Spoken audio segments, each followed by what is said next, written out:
The entire year, the question around this team has been not if they're going to go back to the World Series or make the ALCS, but can they just get healthy? No one questioned the starting pitching coming into the season for the Astros because it seems as if everybody besides Justin Verlander was going to come back. Framber Valdez was going to be your ace, Christian Javier was going to be your number 2, Lance McCullers your number 3, Garcia your 4, and Jose Urquidy your 5 with Hunter Brown and that bullpen coming out in the later innings. But it became very apparent in mid-May whenever Jose Urquidy went down with shoulder inflammation. Then the very next start, Luis Garcia blows out his elbow. And then not even 3 weeks later, it was announced that Lance McCullers Jr. would be out the rest of the season with an elbow injury, that this team needed starting pitching. Now guys like JP France have come up from the minors and really stepped in and probably been the best starter for the Astros the entire season. And obviously Hunter Brown's had his ups and downs, and Brandon Bielak's been a okay substitute along with Ronel Blanco. But the two guys that you had going into the playoffs for sure would have been Christian Javier and Framber Valdez. And to me, that's just not enough in a starting rotation in the playoffs. And it's been a culmination of just really bad luck for the Astros. The 4 highest leverage use guys in the Astros bullpen are overworked right now. In fact, 4 of the top 10 relief pitchers in the league with the most innings pitched are with the Astros. And so the Astros going into the trade deadline, we're looking for not just a bullpen arm, but another starting pitcher. A couple of guys that not only you could use in the rotation and in the bullpen in the playoffs, but a couple of guys that can go out there and give you innings, eat up innings, important critical innings to give the bullpen arm some rest. A starting pitcher in the rotation that can go out there and give you 10 starts of 70 innings total.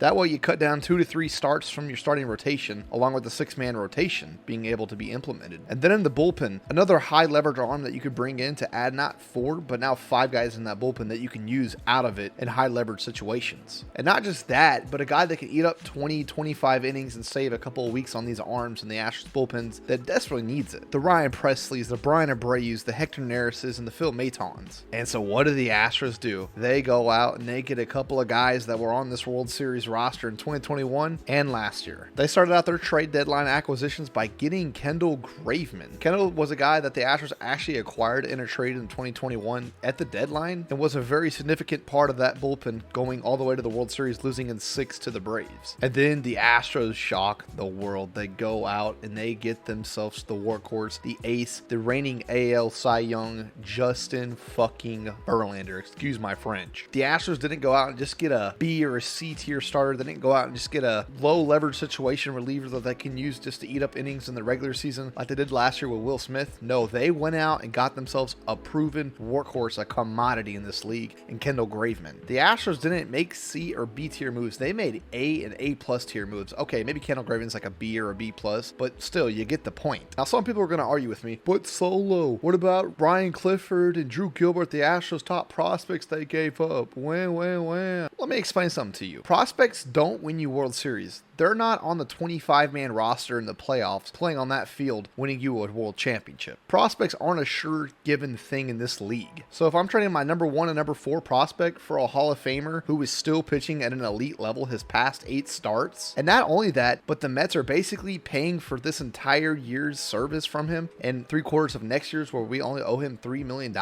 then yeah, I'll take that any day in the week over 2 prospects I don't even know if they're going to be good in the league or not. Yeah, these are win now moves, but the Astros are still set up for the next 2, 3, even at 4 years out if they can re-sign Kyle Tucker. Jordan Alvarez is going to be here for the next 5 years. Jose Altuve is going to be here, as well as Alex Bregman going to be here for the next probably 2 or 3 years. We obviously know they're going to re-sign with Houston or extend with Houston, whatever the case may be. Abreu's here through the next 2 seasons. Chaz is here for the next 2 to 3 seasons. Most of the starting rotation is locked up for 3 to 4 seasons, and you could basically build yourself a bullpen out throughout the free agency or the trade deadline. But to go out and add yourself not just an ace, but a Hall of Fame, one of the greatest to ever do it in Justin Verlander to solidify your rotation, and to bring in another quality arm that can help out your bullpen. Yeah, the Astros swung for the fences with these 2 moves, and I think they hit 2 home runs. And we're not even talking about the fact that the Astros just added back Jose Altuve and Jordan Alvarez. And keep in mind, without Altuve, Alvarez, Verlander, Graveman, and Michael Brantley, the Astros had the 4th most wins in the American League. How many wins do you think that they'll have now at the end of the season now that all those guys have come back from the IL and they've added 2 guys from the trade deadline? Yeah, this offense is about to be an absolute unit, an absolute juggernaut. And this pitching staff, this rotation, yeah, I'm liking it. But anyways, guys, we'll love to know what y'all think in the comment section down below. Do you love the moves? Do you hate the moves? Are you somewhere in the middle? Let me know in the comment section down below. And as always, don't forget to like the video and subscribe to the channel if you're new, because I have plenty more baseball content like this. I will try to have a stream out tonight. Depends on what time this video goes up and if I have enough time to set up the stream. But I will see you all in the next one. Adios, mis amigos.